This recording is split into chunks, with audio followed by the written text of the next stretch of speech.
Kasama ko ngayon si Erwin Ombahin at mga kasama niyang warehouse staff. Ang reklamo nila, mababang pasahod at kawalan ng benepisyo sa kanilang kumpanya. Sir Erwin, magandang tanghali po Magandang sa tanghali po, Sir Rafi. Saan po itong inyong kumpanya, sir? Sa ano po, Bulacan po yan, Sir. Bulacan. Bulacan. Dobang 160 Opo, Sir. Corporation. Dobang 160 po. Okay. Sino po nagmamayari? Si Jeffrey ko po. Jeffrey Go. Go. Chinese. Chinese po. Alright. At ang minimum po sa Bulacan na check na namin is 400 pesos per day. 8 hours po yan. Magkano po yung inyong arawan? Ang sahod ko po, 300 lang po. 300. May Yung mga lang. kasama nyo po? Yung bodegero, 300 din po. Tapos isang checker na kasama namin, 350 po. O ba't mas mataas yung checker? Ano po yung binigyan ng trabaho? Okay. No benefits? Wala po. Wala pong benefits. Walang SS, PhilHealth, Pag-ibig. Wala talaga? Wala po. 13-month pay? Meron naman po. Okay. Yung pong payslip, meron? Meron po kami payslip. Okay. Overtime? Meron din. Overtime ba kayo? Minsan po meron. Minsan po pag mahina wala. Okay. So, ang problema lang talaga natin, below minimum. Opo, yun lang po. Yun po ang reklamo namin. Okay. Nasabi niyo na ho ba ito sa kanila na, sir o ma'am, Ilang beses wala tayo sa minimum? Ilang beses na po kami nagsasabi, Sir, na increasean po kami. Pero deadma lang po sila. Ano yung sabihin nila? Hindi pinapansin yung mga... Parang gano'n lang po. Hayaan lang po. Gano'n lang. Sino pong kausap niyo doon na dineded Yung man lang? manager po namin sa warehouse. Ano pong pangalan ni manager? Si ano po, Richard Pancho. Richard Pancho. Okay. Si Richard Pancho po, yung inyong manager, nasa telepono na. Mr. Richard Pancho, magandang tanghali po. Sir Richard? Mr. Pancho, nasa line 4. Sir? Magandang araw po. Sir, andito ho yung inyong mga trabahador sa bodega at ang kanila pong reklamo, wala raw po sa minimum ang sweldo nila. Opo. Sir, alam mo pala, ba't hindi mo nilalakad bilang isang manager to make sure na yung mga tauhan nyo ay nasasahuran ng tama? Nilalapit ko po yun. Ako nga po gumagawa ng pag-a-appray sa kanila ng sahod. Tauhan lang din po ako Hindi po sa warehouse nagkakaroon ng decision making pagdating sa sahod. Pero maski na sir, di ba bilang isang manager nila, meron ka ring say, meron ka ring convincing power. Ika nga to convince the employer or the bosses na gawin yung tama at sumunod sa ating patakaran sa DOLE, sa labor. Di ba? Kinausap niyo na buho ba yung mga boss mo dyan? Nakausap na ho. Nakailang palit na ho ng mas mataas po sa akin Nilalapit ko po yan. Hindi po talaga nagkakaroon pa ng adjustment. At bakit po sa palagay ninyo?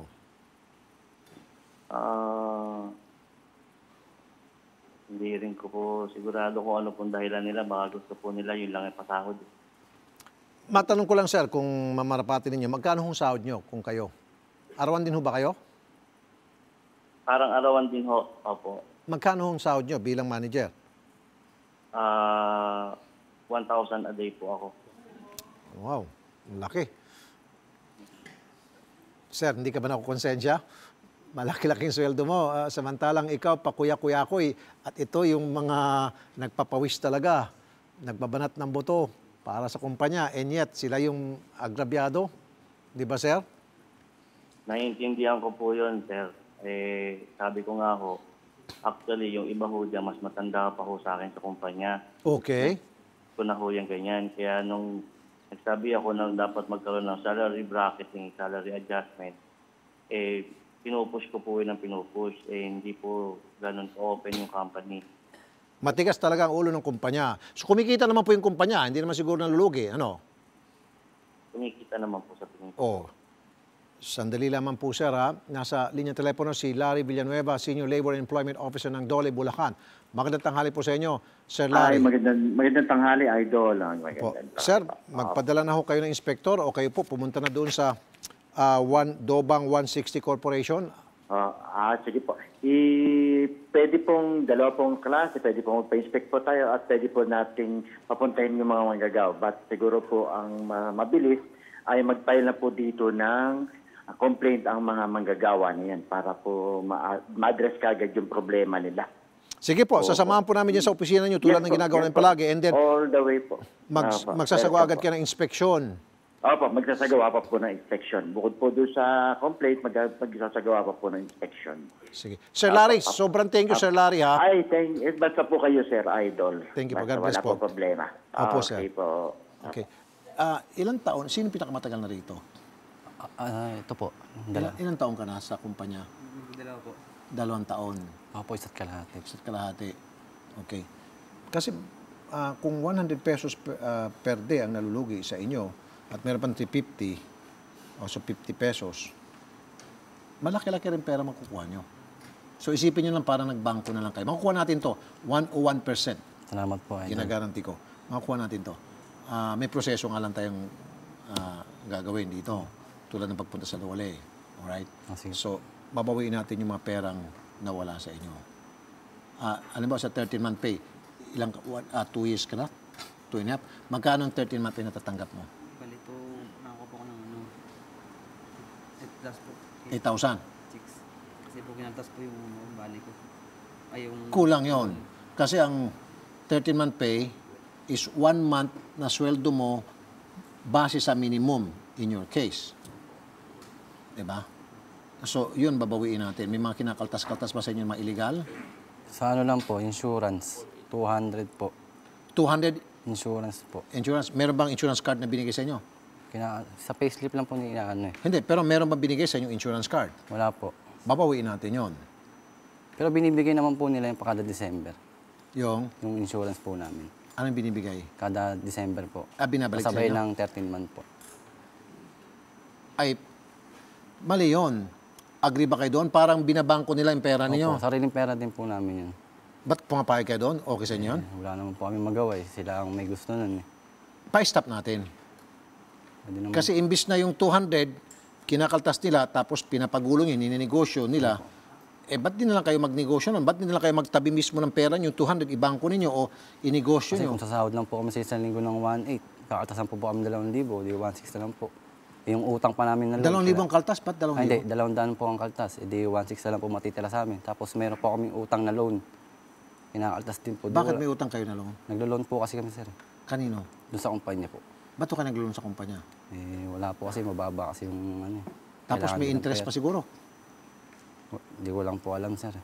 Okay. Sige, lahat ho yan, banggitin nyo sa pagpunta sa Dole, lahat ng mga concerns na yan, para maayos natin yan. Yung sa kinakaltas sa 200, ngayon pa lamang, kunin na natin. Bawal yon.